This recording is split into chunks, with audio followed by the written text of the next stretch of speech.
Good evening student. आज हम इस वीडियो में जो हमारा भाषा और लिपि का जो टॉपिक है उसके बारे में पढ़ेंगे स्टूडेंट। टॉपिक का क्या नाम है? भाषा एंड लिपि। ठीक है स्टूडेंट, इसके बारे में पढ़ेंगे। Let's start student. ये देखिए, पहला है हमारा भाषा को शुद्ध रूप में लिखना, पढ़ना और बोलना सिखाने के रूप को व्याकरण कहा जाता है। क्या कहा जाता है स्टूडेंट? व्याकरण। भाषा को शुद्ध रूप में लिखना, पढ़ना और बोलना सिखाने वाले रूप को क्या कहते हैं? व्याकरण। व्याकरण में भाषा के वर्ण, भाषा में कौन कौन से व्याकरण में भाषा के किस किस पर विचार किया जाता है? एक तो वर्ण है, फिर आता है अक्षर, उसके बाद शब्द, फिर पदबंध और उसके बाद आता है उपवाक्य। क्या आता है स्टूडेंट? इस पर हम विचार करते हैं। सबसे जो पहले जो भाषा की सार्थक इकाई है, भाषा की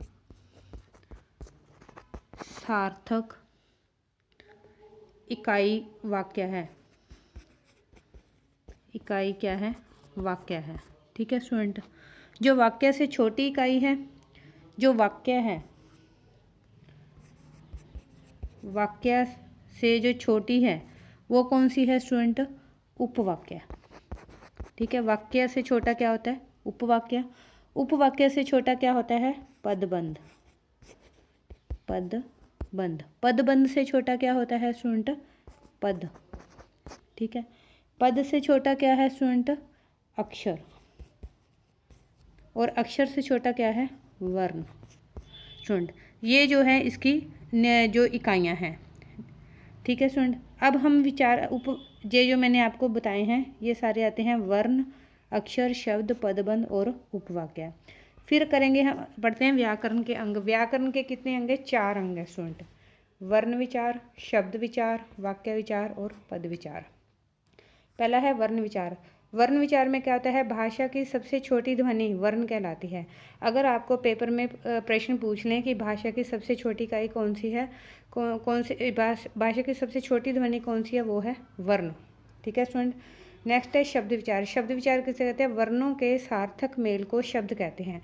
जैसे मान लीजिए वर्ण क्या है? क। ठीक है, ये क्या है? ल और म। इसको अगर हम तीनों को हम जोड़ दें तो सार्थक शब्द क्या बन जाएगा? कलम। कलम, ये क्या बन गया? शब्द। ठीक है स्टूडेंट, इसको बोलते हैं शब्द विचार।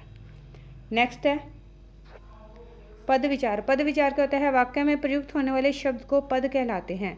किस में प्रयुक्त होने वाले? वाक्य में। जैसे नेहा दूध पीती है। दूध क्या है? एक शब्द है। जब ये वाक्य में प्रयोग हो गया, नेहा दूध पीती है, जो एक वाक्य था नेहा दूध पीती है, दूध शब्द क्या है? जब वाक्य में प्रयोग हुआ तो क्या बन गया? वो पद। इसको बोलते हैं पद विचार। गाय घास खाती है। जो घास है वो अकेला क्या है? शब्द है, लेकिन जब एक पूरे वाक्य में प्रयोग हुआ है गाय घास खाती है तो क्या बन गया? ये पद विचार। नेक्स्ट है स्टूडेंट वाक्य विचार। ऐसा शब्द समूह जिसका अर्थ या भाव पूरा पूरा समझ आए उसे, ऐसा शब्द समूह जिसका अर्थ या भाव पूरा पूरा समझ आए उसे वाक्य कहते हैं स्टूडेंट। ठीक है, ये थोड़ा सा जूम कर देते हैं। जैसे ममता किताब पढ़ती है। ममता किताब पढ़ती है, इस जो हमारी लाइन है इसका पूरा अर्थ हमें समझ रहा है कि ममता जो है वो किताब पढ़ रही है, तो ये क्या आ गया? वाक्य विचार। ठीक है स्टूडेंट।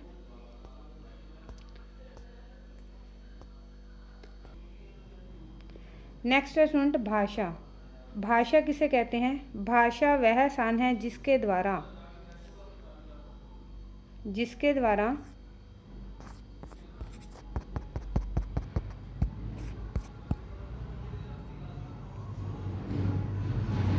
भाषा वह साधन है जिसके द्वारा मनुष्य अपने मन। स्टूडेंट, ये आपको थोड़ा सा क्लियर दिखाई नहीं दे रहा है पेज।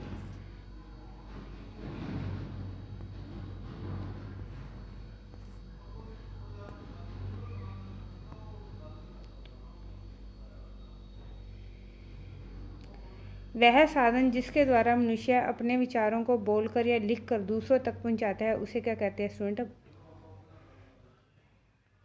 सॉरी स्टूडेंट, बीच में डिस्टर्ब हो गया।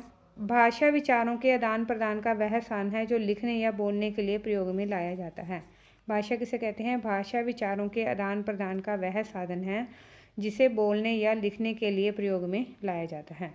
भाषा के रूप, भाषा के कितने रूप हैं? 2, मौखिक रूप और लिखित रूप।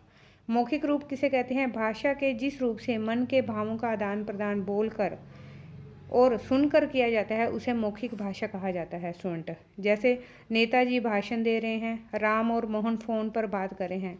ये 2 उदाहरणें दी हैं, इसमें क्या हमें समझ में आ रहा है कि वो बोल कर अपनी बात को, अपने भावों को प्रकट कर रहे हैं। ये क्या है? मौखिक भाषा। लिखित भाषा कौन सी होती है?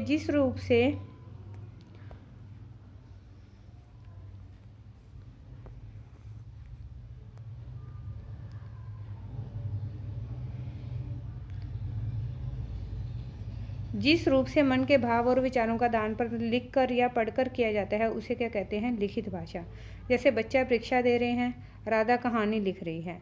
यहाँ क्या समझ में आ रहा है स्टूडेंट? हमें जो बच्चे हैं वो लिख कर परीक्षा दे रहे हैं, तो यहाँ क्या आ गया? लिखित भाषा। राधा कहानी लिख रही है, तो यहाँ भी हमें क्या पता लगता है? लिखित रूप का पता लगता है। नेक्स्ट है स्टूडेंट लिपि। लिपि किसे कहते हैं? मुख से निकली ध्वनियों को लिखने की विधि को लिपि कहते हैं। स्टूडेंट, किसको कहते हैं?